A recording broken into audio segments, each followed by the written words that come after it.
You are listening to the Wealth Formula Podcast with Buck Joffrey. Get ready to change your life. Welcome, everybody. This is Buck Joffrey with the Wealth Formula Podcast. Now, before we begin today, I do want to encourage everybody to go to wealthformula.com. There is a whole lot of financial education information on there, just a lot of the basics. And in addition to that, there's some advanced stuff. And right now, there is a special report on little-known ways on how to save thousands of dollars in taxes, which I highly recommend that you download. In addition, you can ask me questions that I will then address on an Ask Buck show coming up in the near future by clicking on the Ask Buck button and simply writing in your question. But today, I want to talk a little bit about how to use your IRA to invest in real stuff. Now, I've been talking to many high-paid professionals like you lately who found some inspiration from the guests that I've had on the show or other people that they've heard. And whenever I get a chance to ask people what kinds of things they want to invest in, they have got a lot of great ideas. They talk about real estate or mortgage notes or gold, oil and gas. Virtually everyone, including me, only wishes they had more money in the world so that they could buy cool stuff. I'm not talking about cool cars, but like real estate and stuff, and invest with others doing cool projects.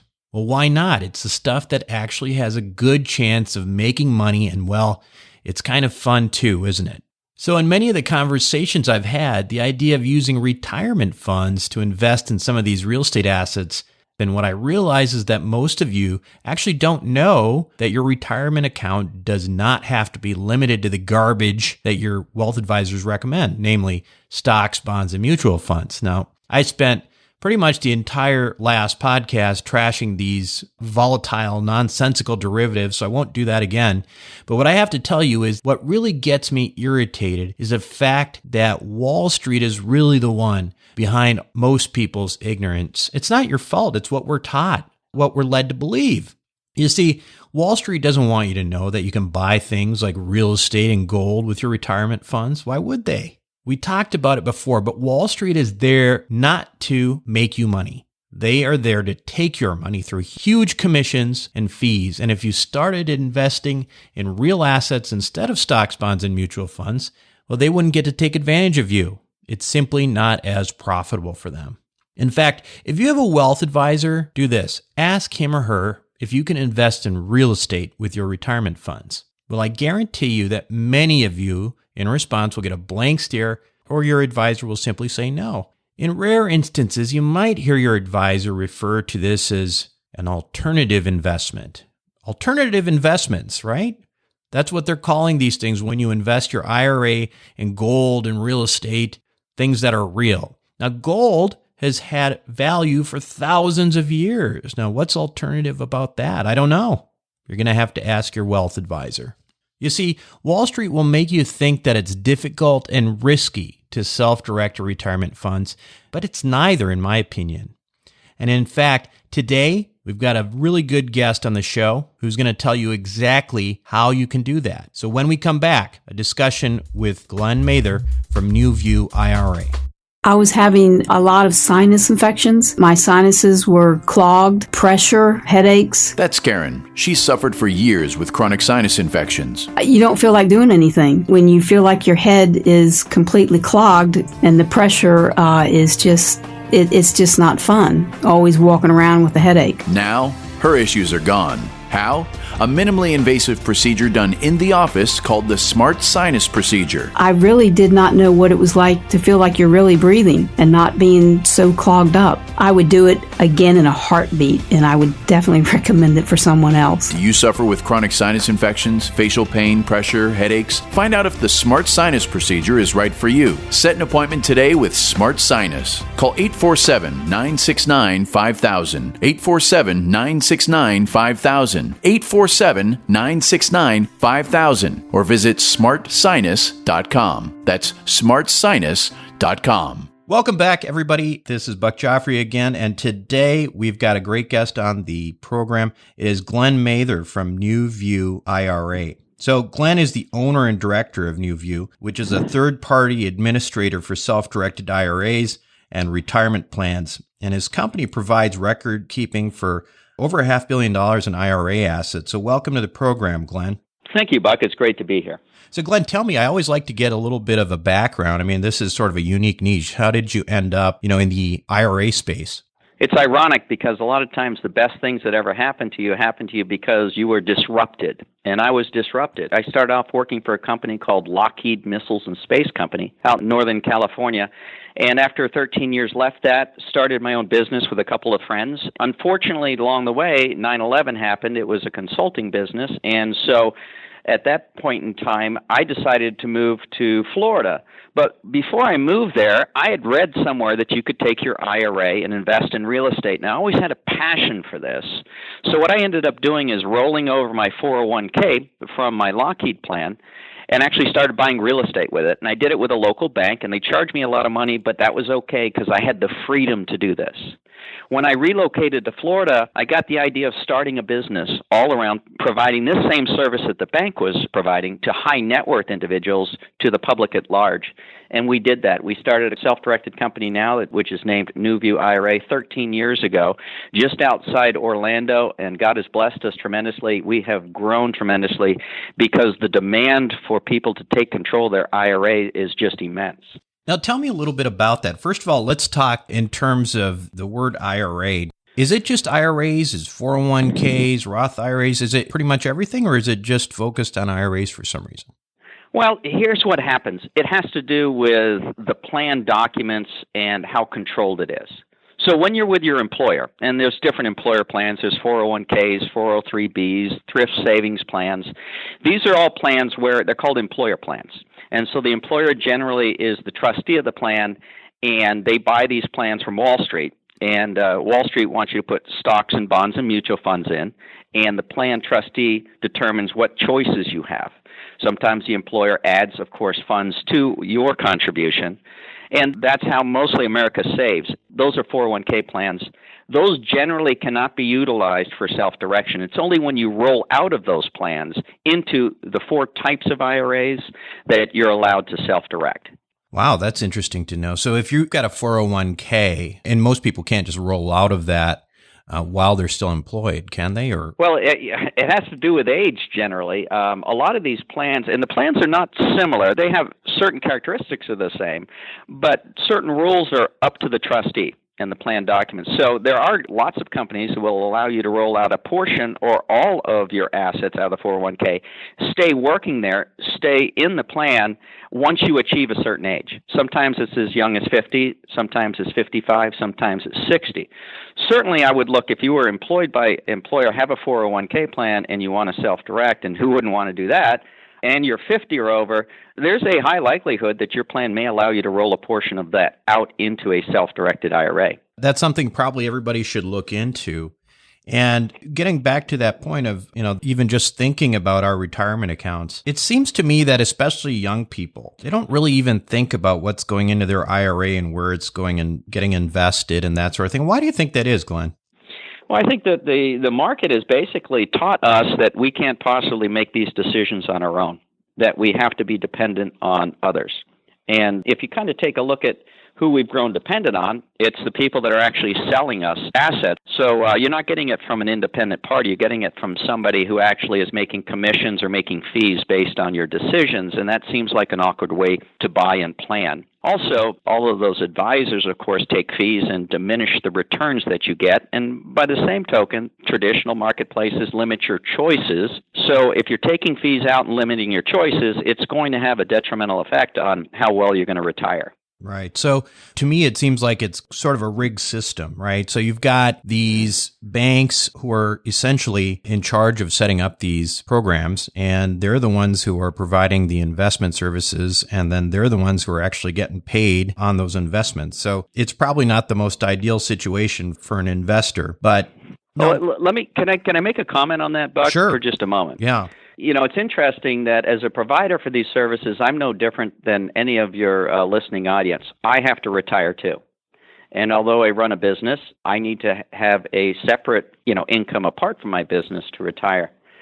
And one thing that, I like real estate a lot and I do other things, but I love the fact that if I can, in private investments, I can actually find assets that are being sold at a fire sale price. I can buy low and sell at market. You can never sell above market, but you can buy below market. And the beauty is when you're doing this on private investments, non-public ones that are publicly traded, you have a huge benefit, because if I'm going to the stock market, imagine going to your broker and asking them to buy a share of Apple at 20% off the retail price. So in the market, you're always buying at retail and hoping it goes up. What happens when you're out of the market, you could buy at a discount and then already bake in the gains at the time that you purchase. And I love that aspect about self-direction. Right. And it's funny that we call this investing in real estate or other real stuff is labeled alternative investing through your IRA. Isn't that correct? Well, that's certainly a name. I mean, self-direction is a name, and quite frankly, they're not really good descriptors, but it's the moniker that's placed on these types of investments. I think it's the reason I bring that up, just because I think it's sort of ironic, because the types of things we're talking about investments in are things like real estate or precious metals or private companies. And these are things that we think of as real things. And it's sort of ironic to me that they sort of get labeled alternative when it comes to IRA investing. Yeah, it'd be kind of like calling it alternative medicine, right? That's right. And you might have some personal interest in that, but it sometimes is viewed pejoratively, unfairly, because the alternatives may be the best choice for you overall. Yeah, and a lot of the people who are in charge of this, and I remember talking or listening to Russell Gray from Real Estate Guys about this, about how he, when he was first trying to invest in real estate, called up his IRA person and said that he wanted to do it. And all they told him was, well, you can't do that. So even the people who are responsible for investing your IRA a lot of times don't know what the limitations are. So what limitations are there? Well, the limitations are, first of all, do you have an IRA or an ability to contribute to one? And, of course, most of America saves through payroll deduction of employer plans. So, that's the genesis where most wealth actually starts to be built. That's not where the wealth is created as far as the investments go. That's once it's rolled over. So you can contribute, and it's interesting because most people think of IRAs as, $5,500 if you're under 50 and $6,500 if you're over 50, and that's true for traditional and Roth IRAs. And by the way, Roths are tremendous. But you can also have a SEP IRA, and you can put $53,000 in it. You can have a solo 401k, and that's for people that are independent contractors, and put up to $59,000. So you can actually set aside a lot of money, even if you're later on in your life and you need to plow as much into these tax-deferred funds as possible. So there's options to get more money in quickly, depending on how you earn your money in your particular situation. Well, what are the limitations to what you can invest in? And we talked about that you can invest in real estate, tax liens, secured, unsecured notes, etc. Is there certain things that just are off the table? What's the guideline? Well, interestingly enough, that's an extremely short list. You're not allowed to invest in collectibles. And there's subsets to that, artwork and gems and stamps, coins. These kinds of things you're not allowed to do. So collectibles, so Yadros and Hummels, thank goodness, aren't able to be purchased in my IRA, or else my wife would already be asking me to purchase those. So understand that's a very small subset. Almost everything else is on the table. The only other element that they said that you can't invest in is you can't invest in life insurance, and you can't invest in an S-corp. Outside of that, the limitations are not around the type of investment. It's much more around the relationship of the parties than the type of investment. So even precious metals, obviously, you can talk about collectibles, but if they are, gold coins, how do they determine whether it's a collectible coin versus just that it's gold? It really has to do, well, first of all, there's purity considerations. So you have to achieve the purity considerations in gold and silver and platinum, palladium are the four metals you're allowed to hold in an IRA. And there's various levels that you have to have. You're also not allowed to buy something that has a huge cost premium associated with it, a price premium, because it's unique or it's double struck or it has a unique kind of facing. It's more around the content of the metal itself is what you should be investing in, not due to the rarity of the coin itself. Well, that sounds like most of the time when we invest in metals, that's what we're looking for is purity. So let's talk a little bit, Glenn, if you would, about real estate, because that's a big topic on this show and a lot of the listeners are interested in it. Can you take me through the process of how it would work? Say I wanted to buy a home a rental home. Presumably you can't buy a home that you live in, but you can buy a rental home. And how would that work? How does that transaction occur? How does it have to be managed? Can you take us through that? Yeah, I'll be glad to do that. And I want to touch on one other aspect of this, which you had asked about the things that you're not allowed to hold in an IRA. There's one other caveat, and that is who you're buying and who you're buying that property from and how it's going to be used. That's an important consideration. So understand that when you're dealing with your IRA and your IRA is being used to purchase anything, you cannot get a personal benefit from it. Think of this is different. This is your retirement money. So it's your retirement plan, your retirement funds that must grow over the years. You'll get the benefit when you take out the distribution. Okay, so this is not something that you can actually go and buy a beachside condo, rent it out 50 weeks a year, and then have your family stay in it 2 weeks a year. You're considered a disqualified party. We don't need to go into the depth on that. You can certainly go to our website at newviewira.com, and there's a lot of information about those types of things. But think of an arm's length transaction, something that you and your fiduciaries and your family members don't get a benefit from. So if you've cleared that hurdle, and most clients have no problems clearing that hurdle, let's say that you want to go out and start looking for real estate. You can do it with a realtor or you can find it on your own. You'd first have to open and fund an account.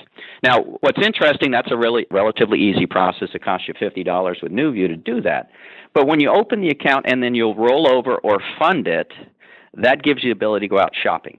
There's a 7-day right of rescission once you've opened your account to change your mind. So after 7 days, we can actually send a check directly to the broker or the escrow agent for the property.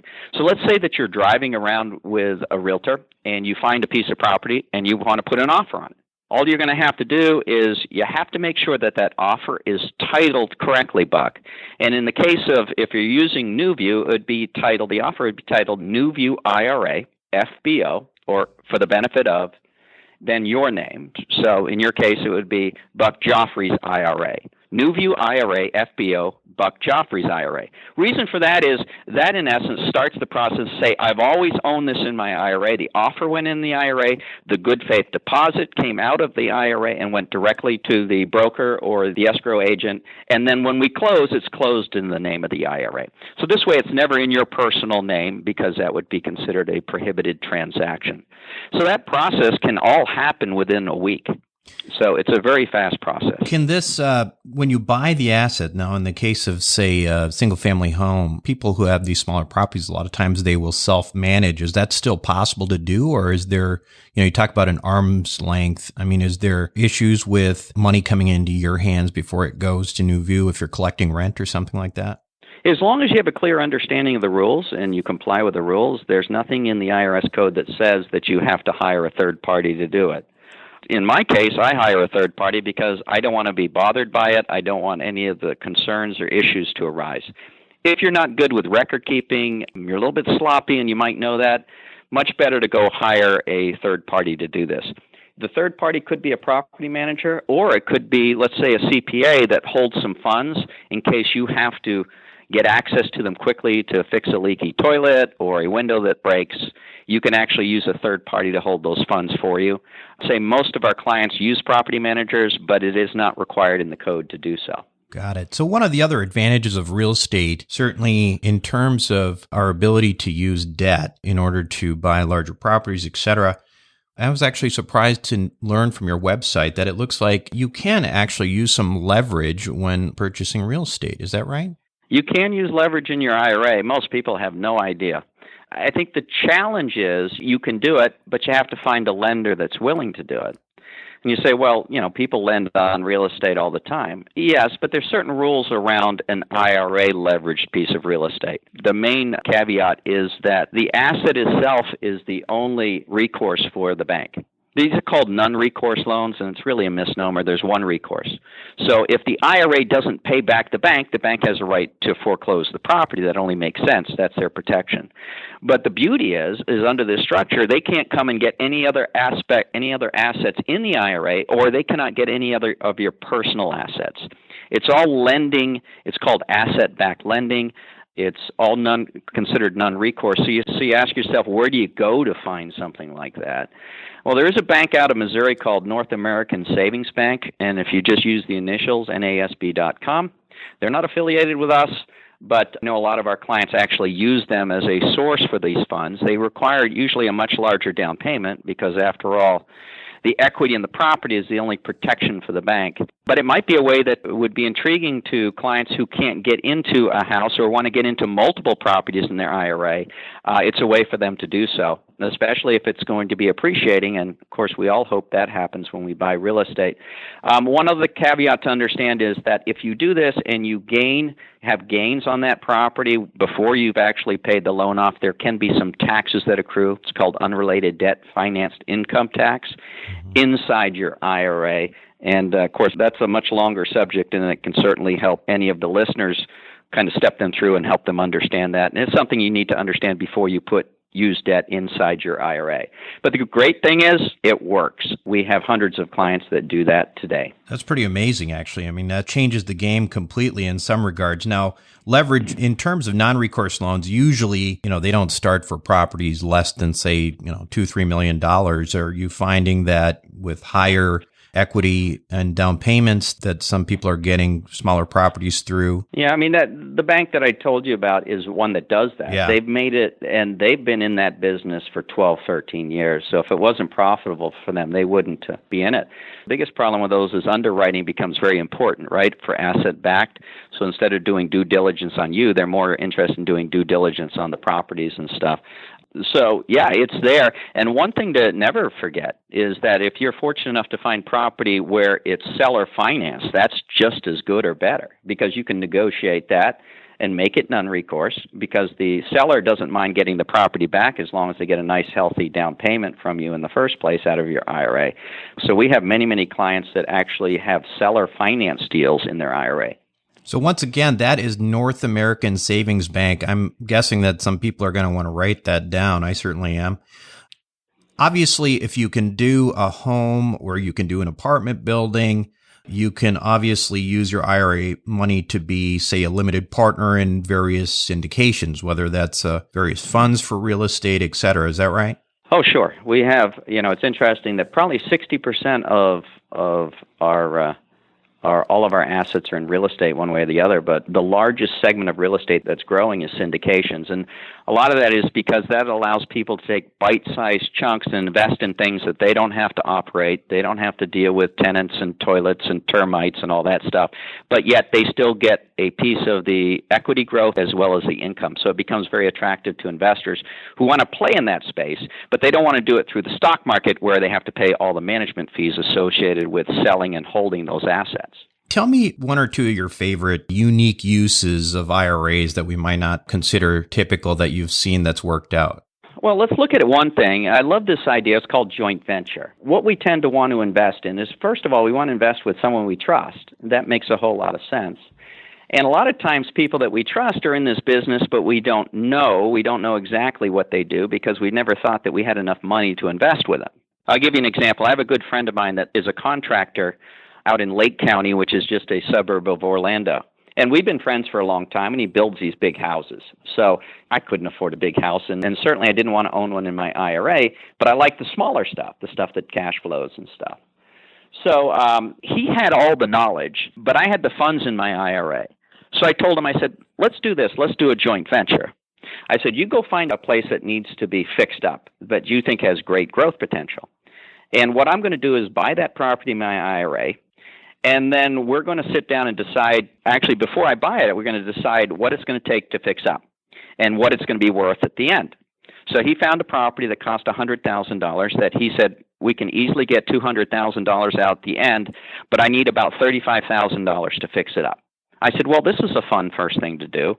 So here's where we wrote up the agreement. I wrote a joint venture agreement, had an attorney go through it, but I was donating or contributing into the joint venture the $100,000 property bought with my IRA. He was contributing $35,000 of labor and materials to the effort, and then we had an agreement. We would put it up on the marketplace. We would list it for $100,000. We would drop it by $5,000 every month that we didn't sell it, and when we come to the end, I would get the first $100,000 out from my IRA. He would get the next $35,000 out for his efforts, and we would split the rest 50-50. And that worked so well that we've been doing it on multiple properties. That's just an example of kind of thinking outside the box where I had the money, but I had no idea how to execute. So you can do it on deals like that, or you can do it on much bigger deals, which in essence, that's kind of what a syndication does, doesn't it? It wraps lots of investors around ideas like that, maybe multifamily properties, and it allows you to take a piece of it. So you can go all the way down where it's just two people working on a joint venture, or you can go up to where there's 100 people joined together on a syndication. That's what's kind of fun with self-direction, is you have a choice of all of these types of arrangements. What about businesses? Have you seen anything interesting on the side of, not real estate necessarily, but just investing in, say, startups and that sort of thing? I do. I mean, there's people that are hooked on that. And although I don't know much about that business, everybody tells me that they plan on like 1 out of 5 or 1 out of 7 to really take off. And that's good numbers for them. And it's a weird way to invest because I want everything that I invest in to go up. But there's certainly a group of investors that love to do that. One caveat to understand is that if you're investing in an operational company that is not a C Corp, in other words, it doesn't pay its own taxes, if you invest in an entity with your IRA that is a pass-through tax entity, and of course, we're used to these with LLCs, they're typically a pass-through tax entity, then if your IRA invests in that and it's a pass-through and makes a lot of money, that the IRA itself will actually have to pay a tax inside. It's called unrelated business income tax. And it's just a way that the IRS says, okay, you use tax-deferred money. The entity didn't pay tax, so we're going to charge you some tax. And once again, be aware of that. That's something you can talk to your CPA about before you go into these early-stage growth companies or LLCs. There may be a tax that's engendered. We'll be glad to talk to your CPA along with you about how that might affect your investment. So looking at this from the other perspective for a second, you're talking about some of the operators and syndicators. What are some of the issues that, we have some sponsors listening to the show as well, and syndicators, what are some of the issues that they need to be aware of? For example, are there limitations on the amount of IRA money in a given offering or anything like that? Yeah, generally the rule is no more than 25% of your raise in your syndication should be from a retirement plan. It has to do with plan asset rules, which means that the trustee of the organizer or manager of the fund itself may be declared a fiduciary of the IRA, which is not where you want to be if you're gathering funds. So it's better to keep those, I'm told by attorneys, it's better to keep those funds at 25% or less of the total raise. That makes sense. So, Glenn, you've managed to somehow make the idea of IRAs into something that's fun. And so congratulations for that. I went to this event, this Planning for Prosperity that was a couple weeks ago, and it was just really a great event, Glenn. And I wanted to ask you if you could tell us about some events coming up. Obviously, any sort of educational events, or people want to get to understand more about how the creative ways that they can use their IRA, different opportunities that come up. What kinds of education do you have for us on that? We love it when we see people face-to-face, and that's a lot of fun, our annual event. People fly in from all over, but that's annual, and no one should have to wait 12 months to learn about self-directed IRAs.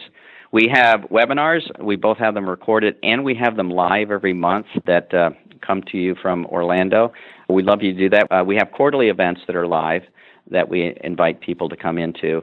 And then the website gives you everything that you need to get started, and we're all about human interaction.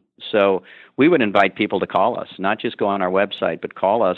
We'll give the website out, not the phone number, because it's easy to get our phone number from the website. It's just newviewira.com. It's NUVIEW, IRA.com. Because it's nice to go over individually with you, because chances are you have your own unique types of plans. We can talk about what type of IRA you actually ought to be in.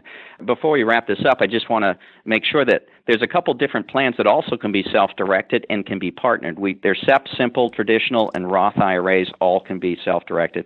But also your HSA and your Coverdale, which is interesting. Coverdale is a way that you can build educational wealth for people that need to go to college, or kids or grandkids, and you can build that without paying taxes on the gains and self-direct it.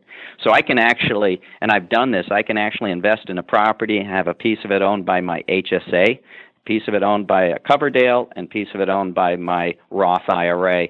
So this power goes far beyond just an IRA. There's actually other types of plans that you can self-direct. This is all great information, Glenn, and I'm sure people are going to be interested in this.